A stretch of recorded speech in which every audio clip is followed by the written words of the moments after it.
Le secteur du consulting et du conseil est devenu un domaine varié. Il est d'ailleurs un métier pour ceux qui le veulent bien.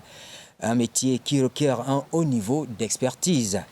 Alors, quand nous parlons à politique de consultant, nous faisons référence à un expert d'un domaine qui apporte des solutions sur mesure à des problèmes complexes et spécifiques rencontrés par des organisations telles que les administrations ou les entreprises.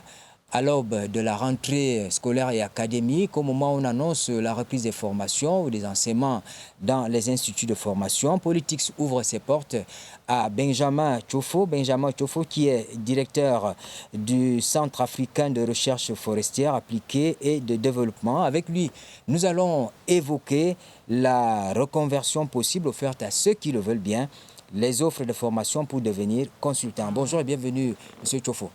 Oui, bonjour Séverin et bonjour à tous les téléspectateurs de la CRTV. Merci d'être là. Vous êtes dans le domaine de la formation des consultants depuis une trentaine d'années. Vous êtes l'un des pionniers, si on va dire comme ça, au Cameroun. Vous le faites à travers votre centre de formation, le CAFAD. Qu'est-ce qui aura motivé ce choix, le choix de former des consultants? Est-ce qu'il y avait sur le marché de l'emploi, est-ce qu'il y avait un manque d'expertise? Oui, merci. Je tiens d'abord à faire une précision. Le centre de formation, c'est CARFAT Institute. Et l'institution, c'est CARFAT, Centre africain de recherche forestière appliquée et de développement. Dont le CARFAT Institute, c'est un centre de formation professionnelle agréé au ministère de l'Emploi et de la formation professionnelle. Qu'est-ce qui nous a amené à mettre en place ce centre de formation? La première raison, c'est que nous avons constaté que la plupart des produits que les différentes universités mettent sur le marché ont des problèmes pour s'adapter sur le plan professionnel. Nous le disons parce que nous en recrutons, nous en recevons. Et là, quand vous recevez quelqu'un pour le stage post-académique, c'est-à-dire stage professionnel, il va faire 2 ou 3 ans avant de pouvoir être exploitable. Et certains n'ont même jamais l'occasion de s'insérer. Donc, nous avons donc créé ce centre de formation pour apporter cette solution. Et il y a également les retraités. Vous allez voir quelqu'un à 55 ans et peut-être de plus peu 60 ans. On dit qu'il est fatigué, il va en retraite, alors qu'il a beaucoup de ressources. C'est à cet âge-là qu'on est le plus productif. Donc ce centre est également donc, destiné aux retraités qui veulent se refaire une nouvelle santé professionnelle. Et la dernière raison, c'est que nous avons voulu apporter notre modeste contribution à l'amélioration des rapports d'évaluation environnementale et sociale, puisque j'ai été évaluateur à la Banque mondiale. On s'est rendu compte que beaucoup de rapports avec de nombreuses insuffisances. Et quand je disais que certains rapports ne valaient que de l'encre sur du papier, on a dit qu'il était excessif. Donc, on a donc voulu apporter notre modeste contribution donc, à l'amélioration de ce rapport. Donc, voilà pourquoi le CAFAT Institute a été créé. Alors, on se rend compte que parlant des formations à cycle long chez vous, vous avez plusieurs options, par exemple la gestion environnementale, vous l'avez évoqué tout à l'heure, les changements climatiques, le genre ou les violences basées sur le genre, l'agroforesterie, c'est des domaines où on a plus de sollicitations? Oui, effectivement, parce que dans le domaine des sauvegardes environnementales et sociales des bailleurs de fonds, on met l'accent et on devient de plus en plus pointu lorsqu'on exécute un projet.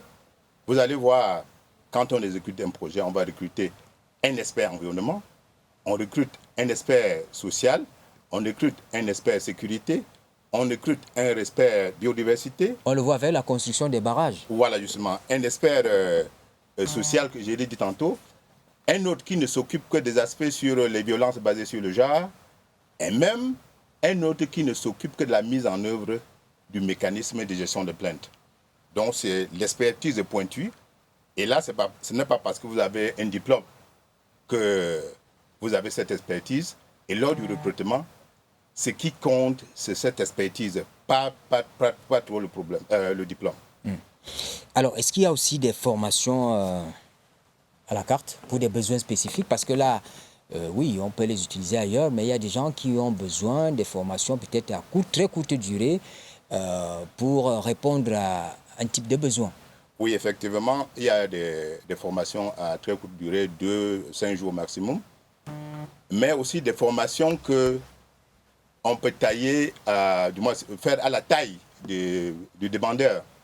Donc ces formations se font sous forme de séminaires, sous forme de conférences.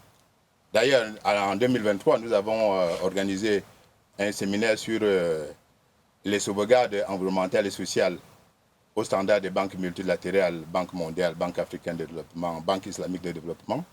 Donc il y a les formations à la carte. Donc quelqu'un veut une expertise pointue, c'est-à-dire veut maîtriser comment on réalise par exemple une étude d'impact environnemental et social, depuis l'élaboration des thèmes de référence jusqu'à la rédaction du rapport. C'est-à-dire comment on fait la revue de la littérature quand on réalise une étude d'impact environnemental et social, comment on confectionne les outils de collecte des données, comment on collecte les données sur le terrain, comment on conduit les consultations publiques, comment on récolte d'autres données, comment on les interprète, comment on identifie les impacts, comment on propose les mesures environnementales et sociales. Voilà, et comment on rédige le rapport. Et là, quand je disais tout à l'heure, problème sur la qualité des rapports, parce que une mesure environnementale mal formulée, ou bien le coût est mal évalué, sera difficilement mise en œuvre. Alors, ailleurs, le métier de consultant est vieux comme le monde. Au Cameroun, on en parle peut-être avec vous, avec d'autres aussi. Est-ce qu'il y a véritablement des débouchés dans notre pays? Effectivement, il y en a. Puisque quand vous voyez notre slogan, on dit changez votre vie en devenant consultant parce que il y en a des débouchés. Ça peut être un simple slogan. Oui, non, effectivement, parce que les gens qui sortent de chez nous, ils trouvent des boulots très bien payés. C'est-à-dire, on a des gens qui ont été recrutés à la Banque africaine de développement. Certains sont recrutés dans les projets financés par les banques multilatérales.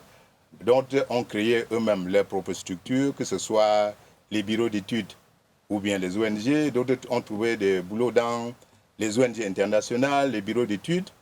Et là, je profite pour remercier les bureaux d'études qui nous ont fait confiance en envoyant leur personnel chez nous en formation. Donc, on a des bureaux d'études qui envoient leur personnel chez nous en formation.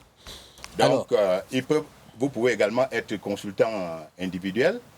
Et de plus en plus, nous mettons l'accent sur l'entrepreneuriat et le développement personnel. C'est-à-dire, c'est beaucoup plus les créateurs d'emplois que nous formons. Donc, l'option de l'emploi, c'est-à-dire, ça vient plutôt en second lieu, quoi.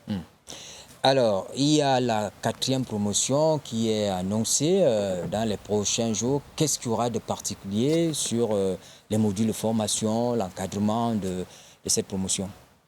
Voilà, ce qui est de particulier, il faut tout d'abord dire que, oui, effectivement, nous avons lancé le recrutement de la 4e promotion. Et comme je vous disais tantôt, que nous allons davantage mettre l'accent sur le développement personnel. Et c'est ça même également qui fait la différence, c'est de changer votre vie. Si vous venez, par exemple, Séverin, version 1.0, vous sortez au moins à 10.0. C'est-à-dire, on vous amène à voir ce que les autres ne voient pas. C'est ça qui va faire la différence. Et également, de plus en plus, on parle de l'intelligence artificielle. Comment on peut mettre cela à contribution dans les évaluations environnementales et sociales. Et là, c'est-à-dire comment l'utiliser à bon escient. Parce que certains consultants, quand ils ont un travail à faire là, ils partent dans ChatGPT ou bien utiliser l'intelligence artificielle pour plaquer ce que l'intelligence artificielle a proposé. Et là, quand vous le faites, le rapport n'est pas donc sincère et ne peut pas véritablement servir. Donc, nous allons donc montrer aux auditeurs comment utiliser à bon escient tous ces outils.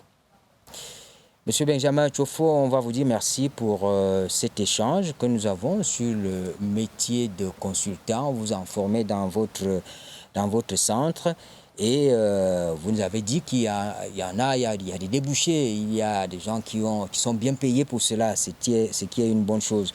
Alors, un mot de la fin? Le mot de la fin, c'est que ceux qui sont intéressés ils ont tout intérêt à vite constituer leur diplôme, leur dossier. Ça ne demande pas beaucoup de diplômes, non? Non, justement, c'est-à-dire toute licence. Oui. Oui, dès que vous avez une licence, puis déjà, quand vous avez une licence, vous êtes un champion. Et comme nous disons que vous venez là, nous, on upgrade votre version. Donc, on vous amène, si vous êtes version 1.0, on vous amène à 10.0. Et dans les recrutements, comme il est dit, ce n'est pas le diplôme qui importe, c'est l'expérience. Qu'est-ce que vous êtes capable de faire? Ou bien, qu'est-ce que vous avez déjà fait? Nous avions avec nous le directeur du Centre africain de recherche forestière appliquée et de développement qui est venu nous parler d'une formation pointue parce qu'aujourd'hui, on en trouve un peu partout.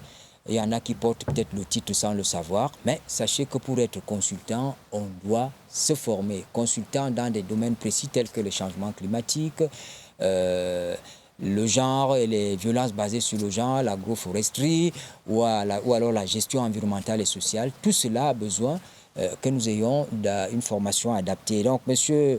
Tchofo Benjamin est venu nous en parler à Politique ce matin. Merci de nous avoir suivis et bonne suite des programmes sur la CRTV.